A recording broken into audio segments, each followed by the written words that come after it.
What's the key to creating great intros?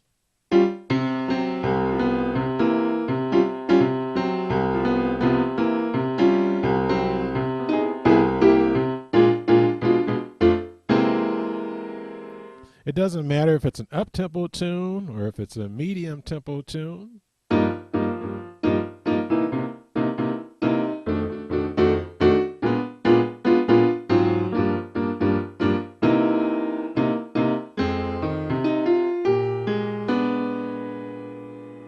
Or even a ballad.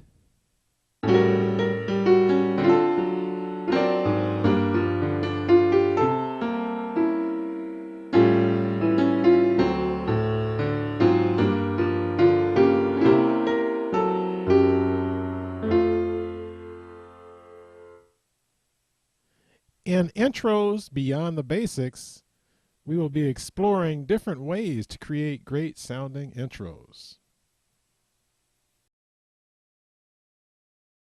In the Intros Beyond the Basics series, we're going to explore different ways that you can create intros for songs, and the ways that we explore you can use in any style. You know, it works in jazz, it works in gospel, popular music, it works on any tempo also. It works on ballads, you know, slow songs, or it works on medium tempo, fast tempo tunes. It really doesn't matter.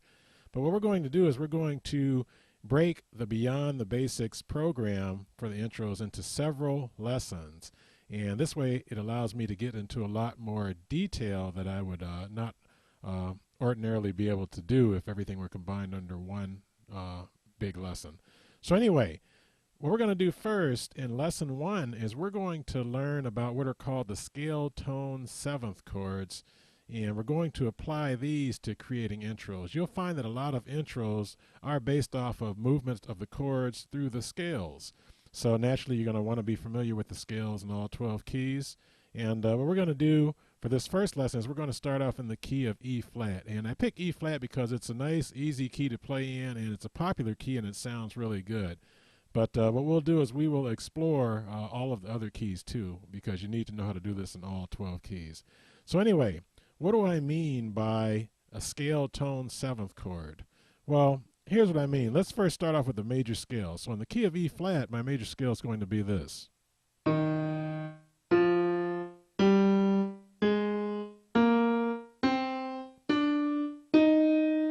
Now each one of those scale tones has a number. So when I start on E flat, this is number 1, this is 2, 3, 4, 5, 6, and 7. So if we associate the notes, E flat is 1, F is 2, G is 3, A flat is 4, B flat is 5, C is 6, D is 7, and then we have E flat, which is our number 1 again.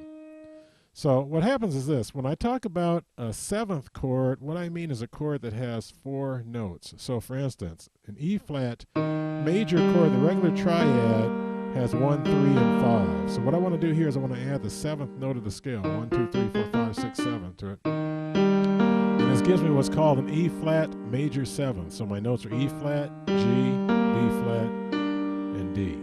Now what I can do is I can take this chord and I can move this chord directly up through the scale. So here's what I mean by that.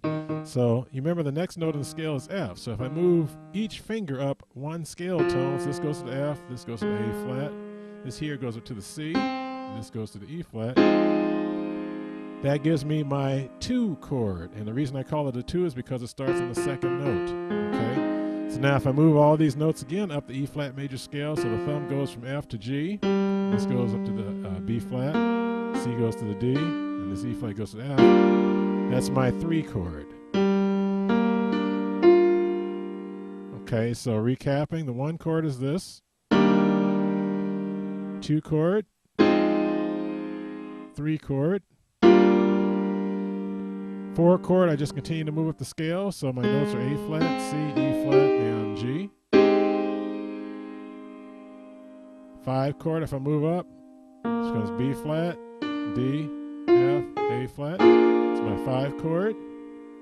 6 chord, if I move up the scale again, becomes my 6 chord, C, E flat, G, B flat.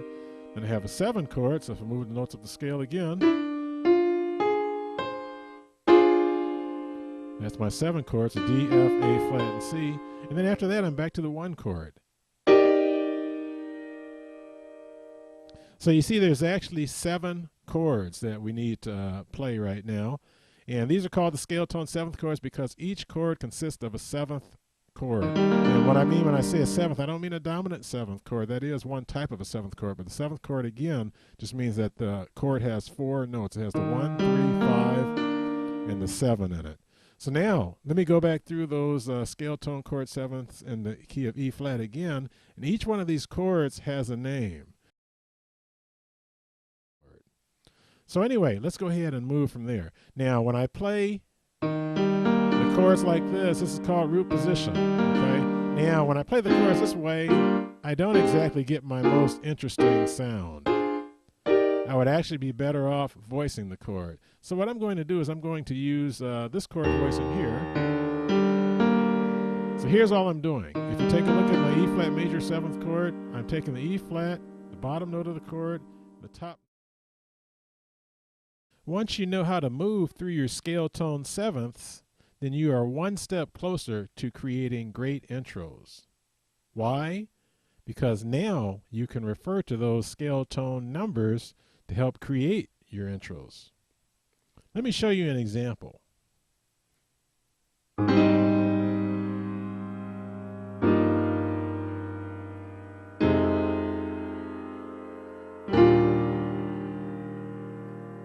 Now all I did there was I used the numbers from my scale. So in other words, when I started with the 4 chord, and we're in the key of E flat, then I went to the 3, I went to the 2, and then I went to the 1.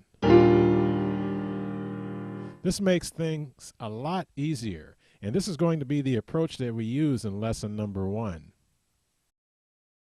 Now to make our sound even more interesting, we can add a little bit of rhythm to our chords. So for example, if I take that same intro that I just did and I add a little rhythm, I can do something like this.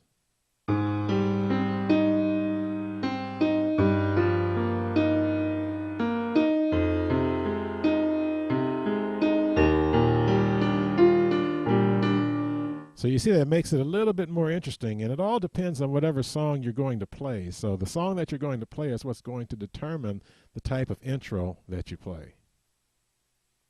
In the full version of lesson 1, you're going to learn several different rhythms that you can use with your intros. And what we will do is we will explore this, on ballads and medium tempo tunes and some up-tempo songs. Now, another thing that we can do is we could talk about the chord structure. One of the most powerful concepts you will learn in the full version of lesson 1 is how to alter the chords that you play in order to get lots of new and exciting sounds. Here's an example. So for instance, if I take a 4, 5, 1 progression and I'll keep it in E flat, so the 4 in E flat is going to be A flat. So if I play just the regular chords, it sounds like this. Let me just do it in root position so you can hear it. So this is my 4 chord. This is my 5 chord. This is my 1 chord. So again, if I play it. Now those chords are played in root position, so the sound is not very interesting at all. So now if I want to change that, I can alter the chords that I'm playing. And I can get away from like remember the 4 is a major, the 5 is a dominant 7th, and the 1 is a major 7th. So I can kind of get away from that if I want. So now I'm going to do the same thing. So I'm going to play the 4 chord, 5, 1. So just that little simple change right there completely altered the sound. Now let me do it again, and I'm going to change it again. So here we go. 4, 5, 1.